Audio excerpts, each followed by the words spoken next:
ഖത്തറിന് നേരെയുള്ള ആക്രമണങ്ങൾ ഇറാൻ തുടരുകയാണെങ്കിൽ ലോകത്തിലെ ഏറ്റവും വലിയ വാതകപാടമായ ഇറാന്റെ സൗത്ത് പാഴ്സ് പൂർണ്ണമായും തകർക്കുമെന്ന് അമേരിക്കൻ പ്രസിഡന്റ് ഡൊണാൾഡ് ട്രംപ് മുന്നറിയിപ്പ് നൽകി. ഇറാന്റെ പ്രധാന സാമ്പത്തിക സ്രോതസ്സായ ഈ മേഖല ലക്ഷ്യം വെക്കുമെന്ന ട്രംപിന്റെ പ്രസ്താവന പശ്ചിമേഷ്യൻ സംഘർഷം കൂടുതൽ വഷളാക്കിയിരിക്കുകയാണ്. ഇറാനിലെ സൗത്ത് പാഴ്സ് വാതകപാടത്തിന് നേരെ ഇസ്രായേൽ ഇനി ആക്രമണം നടത്തില്ലെന്ന് ഡൊണാൾഡ് ട്രംപ് അറിയിച്ചു. കഴിഞ്ഞ ദിവസം ഇറാന്റെ സൗത്ത് പാഴ്സ് മേഖലയിൽ ഇസ്രായേൽ നടത്തിയ ആക്രമണത്തെക്കുറിച്ച് തനിക്ക് യാതൊരു അറിവുമില്ലായിരുന്നുവെന്ന് ട്രംപ് പറഞ്ഞു. അമേരിക്കയുടെ അറിവോ സമ്മതമോ ഇല്ലാതെയാണ് ഈ നീക്കമെന്നാണ് അദ്ദേഹം അവകാശപ്പെടുന്നത്.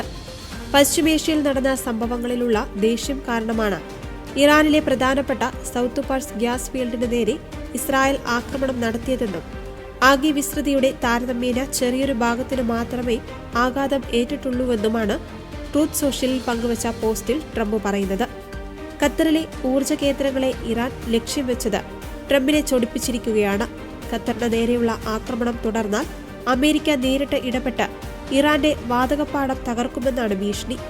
ഇതുവരെ കാണാത്ത അത്ര ശക്തിയോടെ അമേരിക്ക തിരിച്ചടിക്കുമെന്നാണ് ട്രംപിന്റെ സോഷ്യൽ മീഡിയ പോസ്റ്റ്. അതേസമയം ലോകത്തിലെ ഏറ്റവും വലിയ ദ്രവീകൃത പ്രകൃതിവാതക കയറ്റുമതി പ്ലാന്റ് സ്ഥിതി ചെയ്യുന്ന ഖത്തറിന്റെ സമുച്ചയത്തിന് നേരെയുണ്ടായ ആക്രമണത്തിൽ വ്യാപകമായ നാശനഷ്ടം സംഭവിച്ചുവെന്നാണ് റിപ്പോർട്ട്. ഈ മാസം ആദ്യം ഉൽപാദനം നിർത്തുന്നതിന് മുമ്പ് ആഗോള വിതരണത്തിന്റെ 1/5 ഭാഗത്തോളം നൽകിയിരുന്ന LNG പ്ലാന്റ് സ്ഥിതി ചെയ്യുന്ന റാസ് ലഫാൻ ഇൻഡസ്ട്രിയൽ സിറ്റിയിലാണ് ഇറാന്റെ മിസൈൽ ആക്രമണമുണ്ടായത്. 4 മിസൈലുകളെ തടഞ്ഞെങ്കിലും ഒന്ന് നിർവീര്യമാക്കുവാൻ സാധിച്ചില്ലെന്ന് അധികൃതർ ബുധനാഴ്ച അറിയിച്ചു. മേഖലയിലെ പ്രധാന ഊർജ്ജ കേന്ദ്രങ്ങൾ ആക്രമിക്കപ്പെട്ടതോടെ ആഗോള വിപണിയിൽ എണ്ണവില കുതിച്ചുയർന്നു.